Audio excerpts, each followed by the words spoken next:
ప్రభువైన యేసుక్రీస్తు పరిశుద్ధ నామములో ఈ పాడ్కాస్ట్ ద్వారా వాక్యం వింటున్న ప్రతి వారికి నా హృదయపూర్వకమైనటువంటి వందనాలు. దేవుడు మిమ్మును దీవించునుగాక. లూకాసు సువార్త 8వ అధ్యాయము 4వ వచనము నుండి, బహుజన సమూహము కూడి ప్రతి పట్టణము నుండి ఆయన యొద్దకు వచ్చుండగా ఆయన ఉపమాన రీతిగా ఇట్లనెను. విత్తువాడు తన విత్తనములు విత్తుటకు బయలుదేరెను. అతడు విత్తుచుండగా కొన్ని విత్తనములు త్రోవ ప్రక్కను పడి త్రొక్కబడెను. కనుక ఆకాశ పక్షులు వాటిని మృంగివేసెను. మరికొన్ని రాతి నేలను పడి మొలిచి చెమ్మలినందున ఎండిపోయెను. మరికొన్ని ముండ్ల పొదల నడుమ పడెను. ముండ్ల పొదలు వాటితో మొలిచి వాటిని అణిచివేసెను. మరికొన్ని మంచి నేలను పడెను. అవి మొలిచి నూరంతలుగా ఫలించెను. చదివిన వాక్య భాగంలో ప్రభు ఆనాడు జన సమూహములు అనేకులు పట్టణముల నుండి అనేక ప్రాంతాల నుండి కూడి వచ్చినప్పుడు వారికి తెలియచేసినటువంటి ఉపమానం ఈ ఉపమానం. ఆ జన సమూహములకు ఏమి చెప్పారనగా, ఇదిగో విత్తువాడు విత్తనములు విత్తుతున్నాడు. తాను విత్తనములు చల్లినప్పుడు కొన్ని విత్తనములు త్రోవ ప్రక్కన పడినవి, కొన్ని నీరు లేని రాతి నేలన పడినవి, మరికొన్ని ముండ్ల పొదలో పడినవి, మరికొన్ని మంచి నేలన పడినవి. ఈ విభాగాలను మనం చూస్తాం. ఒకటి త్రోవ ప్రక్కన పడడం, 2 రాతి నేలలో నీరు లేని చోట పడడం, 3 ముండ్ల తొప్పలో పడడం, 4 మంచి నేలను పడడం. ఈ ఉపమాన భావం ఏదనగా, విత్తనము అనగా దేవుని యొక్క వాక్యము. దేవుని వాక్యాన్ని వినేవారిలో ఈ 4 రకాలైనటువంటి జనులు ఉంటారు. ప్రతి క్రైస్తవుడు గాని క్రైస్తవురాలు గాని ప్రతి చోట క్రైస్తవులు అని పేరు పెట్టుకున్న వారిలో ఈ 4 గుంపులు మనకు తటస్థిస్తాయి. ఒకటి త్రోవ ప్రక్కన పడిన విత్తనాలు. వాక్యం సెలవిస్తున్నప్పుడు వారు ఆ మాటను వింటారు, కానీ ఆ మాట వాక్యం త్రోవ ప్రక్కన పడినట్లుగా వారి జీవితంలో ఉంటుంది. అనగా ఎన్నిసార్లు వాక్యాన్ని విన్నా, ఎన్ని వాక్యాలు ఉపదేశాలు విన్నా, ఎన్ని చోట్లకు వాక్యాలు వినడానికి వెళ్ళినా సరే వీరు మాత్రం త్రోవ ప్రక్కనే ఉంటారు, కానీ త్రోవలోకి మాత్రం నడవరు. ప్రభు అంటారు, మీరు కుడికి ఎడమకు తిరగక తిన్నని త్రోవలో మీరు నడవండి, నేనే మార్గము సత్యము జీవము, నన్ను మీరు వెంబడించండి అని ప్రభు సెలవిస్తుంటే వీరు మాత్రం త్రోవకి ఎప్పుడు ప్రక్కనే నిలబడతారు. సత్యం వివరించబడుతున్నప్పుడు దాన్ని వింటారు, కానీ దాన్ని అంగీకరించరు. ఎన్ని సంవత్సరాలు గడిచినా ఆ మార్గంలోకి వీరు అడుగు మాత్రం పెట్టరు. అందుకే వారు ఎప్పుడు త్రోవ ప్రక్కనే ఉంటారు. ఆ త్రోవలో నడుస్తున్న వారి కళ్ళ ముందు ఆశీర్వదించబడుతూ ఆధ్యాత్మిక విలువలు పొందుకుంటూ ఆధ్యాత్మికంగా వృద్ధి నొందుతూ ఆత్మీయతలు ఎదుగుతూ ఉంటే వీరు మాత్రం త్రోవ ప్రక్కనే ఉంటారు. ఎన్నాళ్ళైనా సరే ఎదుగు పొదుగు లేకుండా అక్కడే ఉంటారు. చూస్తూ ఉండగా దినములు గడుస్తూ ఉండగా ఆకాశ పక్షులు వచ్చి వాటిని మృంగివేస్తాయి. వీరు ఎప్పుడు కూడా త్రోవలోకి రాకపోవడం చేత అపవాది వారిని మృంగివేస్తాడు. అందుకే వాక్యం సెలవిస్తుంది సామెతల గ్రంథంలో, ఎన్నిసార్లు గద్దించినా లోబడిన వాడు మరి తిరుగు లేకుండా హఠాత్తుగా నాశనం అవుతాడని, హఠాత్తుగా తన జీవితంలో పతనా స్థాయికి చేర్చబడతాడని. కాబట్టి దేవుని వాక్యం వినుట మటుకు కాదు, కానీ ఆ వాక్యం లోపలికి, వాక్య మార్గంలోకి రావాలి. త్రోవ ప్రక్కన నిలిచిన వారుగా ఉండినట్లయితే వారు ఆత్మీయతలో ఎదుగురు, దేవుని రాజ్యానికి వారసులుగా మార్చబడలేరు.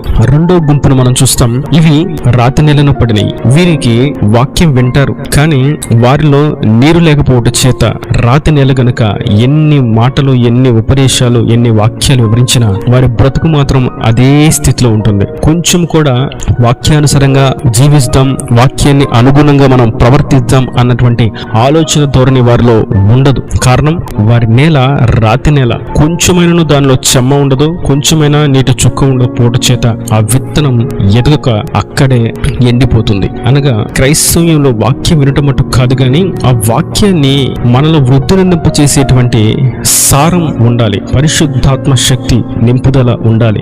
కొందరు వాక్యాలు వింటారు, కానీ ఆ వాక్యంలో ఆత్మశక్తి ఉండకపోవడం చేత, ఆత్మను నమ్మకపోవడం చేత, పరిశుద్ధాత్మ అనేటువంటి మాటే వినుకపోవడం చేత, ఆ సంఘంలో ఆ మాట ఉపదేశమే లేకపోవడం చేత, అవి ఎదుగుదామని ప్రయత్నం చేసిన నీరు లేకపోవడం చేత అది రాతి నెల గనుక అది ఏమాత్రము ఫలించదు. అందుకే ప్రభు అంటున్నారు, మీ రాతి హృదయం నేను తీసి మీకు మెత్తటి మాంసపు హృదయాన్ని ఇస్తాను అని ప్రభు అంటూ ఉండగా, ఆయన యుద్ధకు మనము చేరినట్లయితే ఆయన మన హృదయాన్ని రాతిగా ఉన్నటువంటి, బండగా ఉన్నటువంటి, చెమ్మలేనటువంటి, నీరు లేనటువంటి, ఎండిపోయినటువంటి ఆ హృదయాన్ని తీసి చేసి ఆయన చక్కటి ఆరోగ్యవంతమైన మాంసపు హృదయాన్ని మనకు అనుగ్రహిస్తాడు. అప్పుడు ఈ హృదయంలో పడినటువంటి దేవుని యొక్క వాక్యము విరివిగా ఫలిస్తుంది. మూడో గుంపును మనం చూసినట్లయితే వీరు వాక్యాన్ని వింటారు, వాక్యం వారిలో పడుతుంది, ఎదుగుదామని ప్రయత్నం చేస్తూ ఉంటారు కానీ వారు ఎదగలేరు. కారణం ఏదనగా వారి చుట్టూ ముండ్ల పొదలు ఉంటాయి. వారు ఎంత ఎదుగుదాం అనుకున్నా వీరు మాత్రం వారిని ఎదగనివ్వరు. ఇంకా ఏం భక్తి చేస్తావు, ఇంత మటుకు చాలు, ఇంతకంటే ఎక్కువ భక్తి చేయకూడదు, ఇంతకంటే ఎక్కువ ప్రార్థన చేయకూడదు, ఆయన వాక్యం వాళ్ళ వాక్యాలు వినొద్దు, నేనే నీకు బైబిల్ అంతా వివరిస్తున్నాను, నేనే సత్యం చెప్తున్నాను అని వారు దుర్బోధన ప్రకటిస్తూ జనులను ఎదగనివ్వకుండా అక్కడే అణగార్చిపోయే విధంగా వారు చేస్తూ ఉంటారు. ఇటువంటి సన్నివేశాలు దుర్బోధకుల చేత జరుగుతూ ఉంటాయి. నేడు క్రైస్తవంలో ఇది మరి ఎక్కువగా ప్రబలుతూ ఉంది. వారు సత్యమునకు సాక్షులుగా నిలబడలేరు, స్వాతంత్రాన్ని ఇచ్చే చోట వారు నిలబడలేరు. ముండ్ల తుప్పల్లో మాత్రమే వారు నిలిచిపోతారు. వారు ఎంత భారాన్ని పెట్టినా, వారి పై నాయకులు ఎంత ఒత్తిడి చేసినా, ఎన్ని తిట్టినా, ఎంత అవమానపరిచినా, ఎంత దూషించిన ఆ ముళ్ళ తుప్పల్లోనే ఉంటారు గనక వారు ఏమాత్రం ఎదగలేని వారుగా, ఆధ్యాత్మిక వృద్ధి పొందలేని వారుగా మిగిలిపోతారు. కొంచెమన్నా ముండ్ల తుప్పల నుండి బయటికి వద్దాం, ఎదుగుదాం అనేటువంటి ఆలోచన వారికి ఉండదు. ఆ ముండ్ల తుప్పలకు అస్సలే ఉండదు. ముండ్ల తుప్పల యొక్క ముఖ్య ఉద్దేశం వాటిని కూడా ముళ్ళ తుప్పలాగా మార్చేయాలని. అనగా వీరు ఎదగరు, వారిని ఎదగనివ్వరు. వీరు ప్రార్థన చేయరు, వారిని ప్రార్థన చేయనివ్వరు. వీరు సత్యాన్ని గ్రహించరు, వారిని సత్యాన్ని గ్రహింపలేరు. ఈ ముండ్ల తుప్పలు దుర్బోధకులకు సాదృశ్యం. అటువంటి సహవాసాల్లో చిక్కుకుపోయినట్లయితే ఆ విత్తనం ఎదగదు, ఎదిగినా ఫలించదు. ఆ ముండ్ల తుప్పలు వాటిని అణిచివేస్తాయి, ఆ బంధకములు వారిని బంధించి వేస్తాయి. అక్కడ నుండి ఒక్క అడుగు కూడా వారు బయటికి వేయలేరు. అది ముండ్ల తుప్పలు అని తెలిసినప్పటికీ ఇంకా అక్కడే మగ్గిపోతూ ఉంటారు. ఈ దుస్థితి వారి కనులకు గుడ్డితనం కలుగుచేయడం చేత వారు ముండ్ల తుప్పల్లో ఇరుక్కుపోవడం చేత కలుగుతుంది. నాలుగో గుంపును మనం చూసినట్లయితే వీరు మంచి నెలను పడిన వారుగా ఉన్నారు. వీరు ఎలా ఉన్నారు అనగా ఎదుగుతూ ఉన్నారు. ఎంత ఎదుగుతున్నారయ్యా అని అడిగితే నూరంతలుగా ఫలించారు. మంచి నేలన వాక్యం వారు మంచిగా వింటున్నారు, వాక్యాన్ని బోధిస్తున్న వారు మంచిగా బోధిస్తున్నారు, ఆత్మశక్తి చేత బోధిస్తుండగా, ఆత్మతో నింపబడే దేవుని వాక్యాన్ని అంగీకరిస్తూ ఉండగా, రెండు అనుసంధానం జరిగినప్పుడు, దైవ ఐక్య మనస్సు, ఏక హృదయం వారిలో కలిగినప్పుడు, వారి మధ్య కలిగినప్పుడు ఆ వాక్యం నూరంతలుగా ఫలిస్తుంది. నేడు ఈ కార్యము జరుగుట క్రైస్తవ్యంలో అరుదుగా ఉన్నది. మంచి నేలన పడినట్లయితే ఎంత సారం, ఎంత వాక్యాన్ని బోధిస్తుంటే అంత ఎదుగుతూ ఉంటుంది, ఎంత సారాన్ని పంపిస్తుంటే అంత వృద్ధి నిందుతూ ఉంటుంది, ఎంత సహవాసం దేవునితో, దేవుని సేవకులతో చేస్తూ ఉంటే అంత మెరుగుపెట్టబడుతూ ఉంటారు. వీరు కొంచెం కాదు ఫలించేది, కానీ నూరంతలుగా ఫలిస్తారు అని వాక్యం సెలవిస్తుంది. ఇక్కడ మనం చూస్తాం మొత్తం 4 రకాలైనటువంటి గుంపులు. ఒకటి త్రోవ ప్రక్కన పడినటువంటి గుంపు. వీరు సత్య మార్గాన్ని, జీవ మార్గాన్ని అనుసరించి నడవని వారు, అనగా క్రీస్తును అంగీకరించిన వారు. నేనే జీవ మార్గం అని ప్రభు సెలవిస్తున్నారు కనుక ఆ జీవ మార్గాన్ని అనుసరించలేని వారు త్రోవ ప్రక్కన మిగిలిపోయిన వారు. మరియు రెండవది రాతి నెలన పడిన వారు, నీరు లేని చోట.